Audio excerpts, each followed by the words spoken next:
I think being a new graduate, I think keep your options open, and I think listen to others as well. So, listen to other people's experiences, learn from what they have to say, but I think also be patient as well. Don't expect when you graduate you're going to get out there and get your dream job you've always wanted sort of thing. You do have to work towards things, but I think also be willing to try different experiences, and don't be afraid to say, yes, actually I want to give that a go, I want to give that a try, because I know, I've heard some people have actually gone, oh, I wish I'd actually done this or that when I first graduated, just to build on their skill set. So don't afraid to actually put up your hand and say, yes, I actually want to give that a go. And also network. I think that's the biggest thing as well. Get out there and actually network with people already working in the field, and ask them questions about what it's like, or if I'm looking at this path, how could I potentially get there? Because they're more than happy to have a discussion with you and to assist you along the way.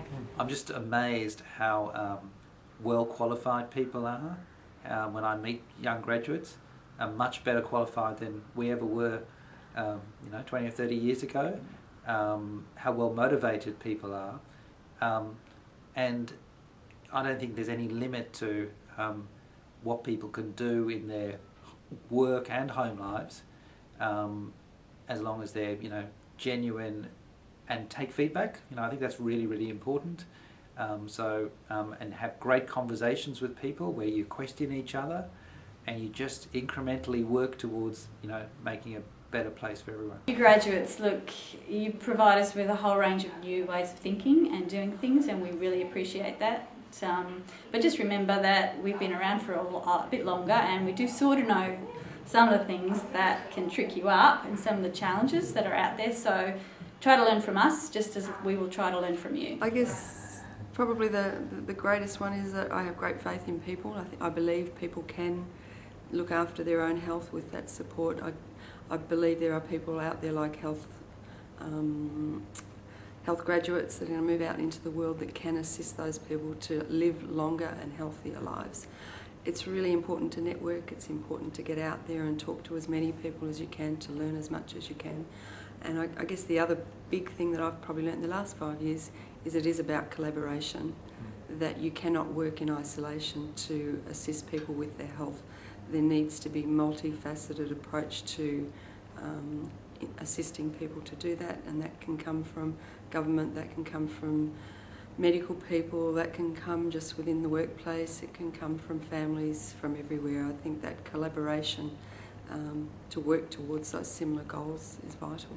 Fantastic. I would be looking on your HSE community board for positions. I wouldn't wait till third year to do this. I would be applying, even end of second year. I'd be doing this now. Don't wait until you're just about to come out, because a lot of our OSH graduates get jobs already and they're out there, and then they go on to online study.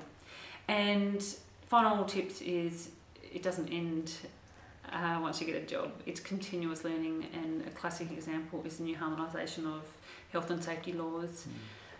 We've all got to keep up to date, and don't drop your sports and your hobbies once you get into working, because it can take a toll on the hours that you do.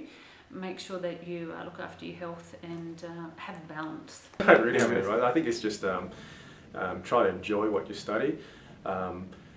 I think study can be quite dry, and I certainly went through patches where I just, your motivation goes down, and when you actually can apply it and get working, I found that's when my confidence and self-esteem really went up, because you're part of a team, and you're no longer just the student. So if you can just keep going and get it done, and then when you come out, it is enjoyable and fun, and if you get into this industry, hopefully you enjoy it. And I think that there are lots of opportunities for new graduates. I know it's a really difficult time because you're breaking into a workplace when you haven't necessarily got a lot of, you haven't got really well developed skills, and you haven't got lots of experience. But I think one of the things we like about looking after students is that they come with new ideas and new energy and enthusiasm for what they do, and I think that is in itself a real plus.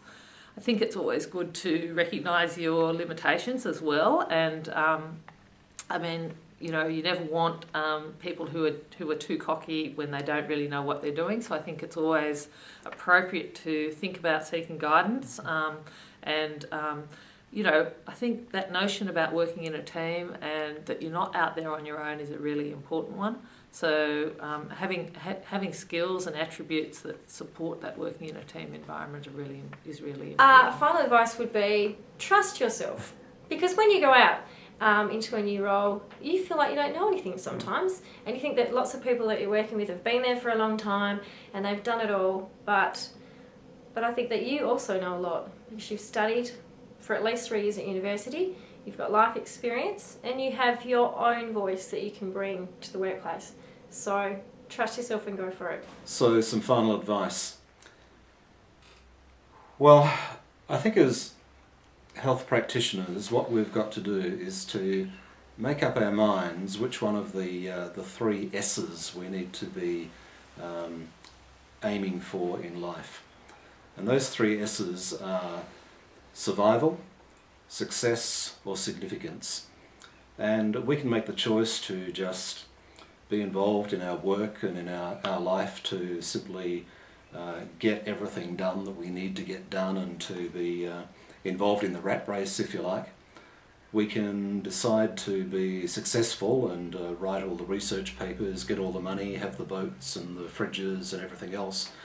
But as for me, I choose significance, to be thinking about the people that we can reach out to and touch in a way that provides them with a better opportunity for life, because just by having the opportunity for education, just by living in this country, just by having the kind of environment that we've got in this beautiful city of Perth, it's just such a blessing. And I think that all of us in this profession have got an obligation really to pass on what we've learned and to make sure that whatever we do has significance. At the university and in other professional contexts, I just got, and I still do, get quite dismayed by people, consultants who will make the comment, no, I'm not even going to roll out of bed for less than $1,000 a day. I think that kind of attitude is disgraceful, to be honest, and I think that health professionals have got a real obligation to be focusing on areas of our country which need people to be there, to be dedicated and committed, and that's out in the remote and rural areas. There's a life out there in the remote and rural areas where you can really do things that are of great significance. You can't go to a rural area and be successful in monetary terms because the money isn't there, but my goodness, you can certainly be significant in a place like that. And that's my final advice, is forget survival, gets you nowhere. Forget success, it's not satisfying. Significance has got all that is really there for you in your life ahead. Yep. Always remember that your passion and your drive and enthusiasm is going to set you apart from any other applicant. I can attest to that. Every job I have applied for, I've gotten in terms of, you know, I knew the jobs I went for was because I believed in them. I knew that I had the right skill sets for them, and so therefore, you know, put yourself out there, go for volunteering roles, get the work experience, call people up and be honest and say, hey, you know, about to graduate, really passionate about, you know, this area of work. Is there anything that I could support you in your organisation? And I think putting yourself out there means becoming members of professional organisations. It's going to the forums, it's going to the conferences, because people will start to recognise your face, and then they'll start to link you to opportunities that come up as well. I think, you know, when you finish your undergraduate degree, you're obviously incredibly excited that you've finished a degree, and it might seem a bit daunting. You know, where can you find work that fits your passion? And I think, as I mentioned earlier, you know, those voluntary opportunities, you may have to work as a volunteer for a small while to kind of ease yourself gently into an organisation. And perhaps it's worth telling just a very brief story.